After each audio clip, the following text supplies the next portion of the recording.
Hey guys, hoping all is well with everyone. So in this video we're going to be continuing our read along of the Secret Zoo Raids and Rescues. Last time we completed chapter 20, so we'll be starting off with chapter 21 today.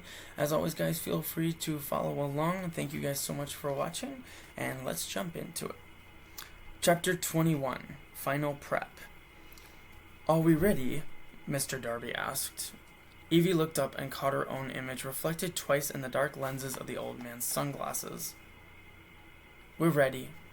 Evie and Elakshi were standing in front of Mr. Darby, who was seated at a table in a Lots of Latte, a coffee shop a few buildings down from the gateway into the secret creepy critters.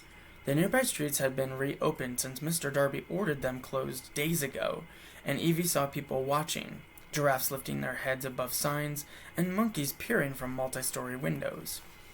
Everyone knew what was about to take place, but they were careful not to make a spectacle, just in case someone, DeGraff or one of his minions, was watching. Mr. Darby reached under a nearby table and brought out two backpacks. One was immediately recognizable, Tamron's pack, the one with the magical tail, but the other wasn't. Mr. Darby handed the latter over to Evie, saying, "The Descender's gear, everything I could fit." Evie nodded and slipped her arms through the straps.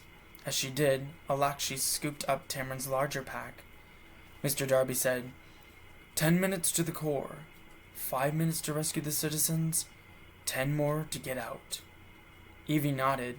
They'd reviewed and rehearsed the plan dozens of times. And if you don't return within a half hour, Mr. Darby continued, we'll send in Marlowe to check on you. If he brings back bad news, we'll send backup. As many descenders as we can afford to pull off guard. Our animals, too.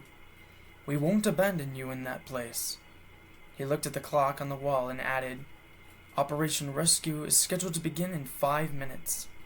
Any last thoughts or considerations? What if I get a shot at bringing down DeGraff? Evie said. Should I take it? Mr. Darby quickly shook his head. Just get in and get out. This is a rescue mission. Nothing else. Evie gave a quick nod and unzipped her left portal pocket, prompting Elakshi to do the same. Chameleons scuttled out from the other magical depths onto their torsos and limbs, and the two of them faded into the surroundings. Stay close, Evie said to Elakshi. Follow my marks, but leave none. As Evie pushed through the exit, Elakshi was close behind her. After a few seconds, she glanced back at Mr. Darby and happened to see that the door hadn't closed behind Elakshi. It was still partly open, as if someone was in its way. But of course, no one was, and a second later, the door eased shut. Chapter 22, Solana's Shock.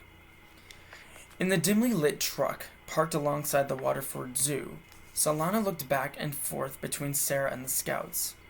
A part of her wanted to believe that what she was seeing wasn't real, that the Scouts couldn't have done something so reckless. Sarah stood there, her face full of shock. The other Specters looked frozen in place. Sarah took a slow, cautious step toward the Scouts. She stopped. After a long silence, she came out with the exact question that Solana wanted to ask, her voice quiet so Mike couldn't hear. What have you done? Chapter 23, The Path to the Creepy Core. Evie and Elakshi slipped through the portal into the secret creepy critters, turning their shoulders to disturb the curtains as little as possible. A slant of light came through with them, but anyone seeing it would surely think it was the wind blowing the curtains apart. Inside, the world was pitch black, just as it had been in Marlowe's video. Evie wrinkled her nose at a musty, filthy smell all around. Something crunched beneath her foot, an insect, no doubt, and a rather large one. When she lifted her leg, guts stuck to the sole of her shoe. She heard the click and clatter of other bugs scrambling on the floor, the ceilings, the walls. She moved through the darkness, a single step at a time, her hands held forward, her fingers probing the air. She began to hear the same low growls they heard in the video. On either side of them were Sasquatches, and she listened for distinct rumbles and guessed their number.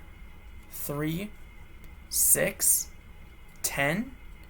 All she knew for certain was they were along the walls on both sides. A beetle the size of her thumb fell on her head and then crawled onto her face. She sucked back her breath to stifle a scream and swatted the thing aside. Then she tried to overcome her fear by concentrating again on her walk.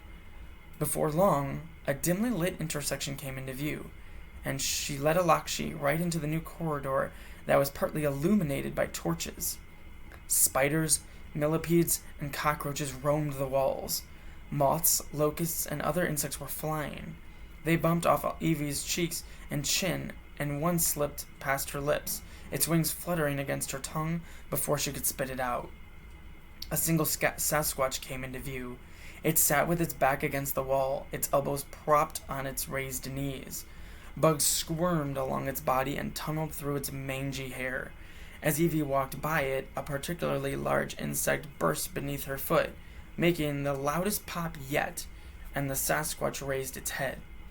She kept perfectly still as the beast sniffed the air and slowly turned its head in one direction, then the other.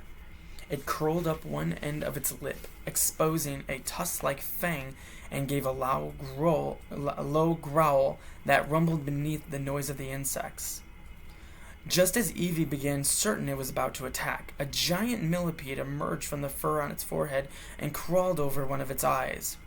The Sasquatch snorted and snatched the millipede, which it stuffed into its mouth and chewed the pieces before spitting out the remains.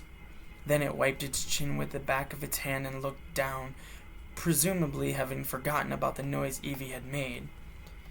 Evie started off again, and soon made a new turn. This hall seemed a continuation of the previous, with broken aquariums set in bug-covered walls. But there were hardly any bugs in the next corridor, and the walls had more aquariums, about half of which were still intact, fish swimming around bubbling streams of air from the filters. The other aquariums were broken and vacant, their black innards looking like the open mouths of monsters. Evie knew where they were now, the secret zoo's vision of fish foyer. On one side of the floor lay a Sasquatch, sleeping, and Evie held her breath when she caught a whiff of its sewer-like stench. The next corridor soon appeared. She moved through it quickly, then through the next and the next, mindful to mark her position to Elakshi, a kick of her foot through the insects, a sweep of her hand through the smoke of a torch. When she neared the doorway of the secret legless lane, Elakshi grunted in pain. Evie turned and marked her friend by what she saw along the floor. A snake was whipping around, involuntarily, and it was obvious that it had bitten Elakshi, who was trying to shake it off. Elakshi cried out for Evie, her scream held to a whisper. Evie ran back, hoisted her foot, and brought it down hard. The snake's mouth sprang open, and in the flickering light of a flame, Evie saw its blood-tinted fangs, which were still dripping poison. It crawled off as fast as it could, a kink in its long, sinuous body. By its striped pattern, Evie knew it was a blue krait, one of the secret zoo's deadliest snakes. Evie dropped to one knee and held Elakshi, who'd fallen. "What was that?" Elakshi said, and Evie heard something in her voice that she rarely did. Fear. "A krait," Evie said. "Elakshi, you have to go back. You need a doctor." "No," Elakshi said. "I can." "You can't," Evie shot back. "You know that, and there's no time to argue. Give me the gear." Evie could tell Elakshi's reluctance by how long it took her to make any noise. But before long, she heard the backpack slide across the ground toward her, and then the scuttle of feet as a few chameleons crawled off it and back onto Elakshi. It took only seconds for the pack to reappear, and then the girls stood. "How are you going to carry it?" Elakshi said. Evie realized she didn't have an answer. "Don't worry about it. Just go." Elakshi didn't move. Not at first. But Evie soon saw her marks in the long corridor as she limped away. Silence. Evie was by herself now. She looked down at Tamrin's gear and realized there was no way she could carry it. Not with the other backpack already strapped over her shoulders. Maybe she could leave it here and pick it up on the way out? But what if they were forced in a different direction? What if they... Her thoughts stopped and her gaze locked on the backpack, which was no longer lying on the floor, but rising into the air. As if by magic, one of its straps pulled tight. And I'll stop the video there, ending chapter 23. But again, guys, thank you so much for watching, and I hope you enjoyed this video. And we'll see you next time where we continue our read-along of the Secret Zoo Raids and Rescues with chapter 24. But as always, guys, please take good care of yourselves and be safe. Bye.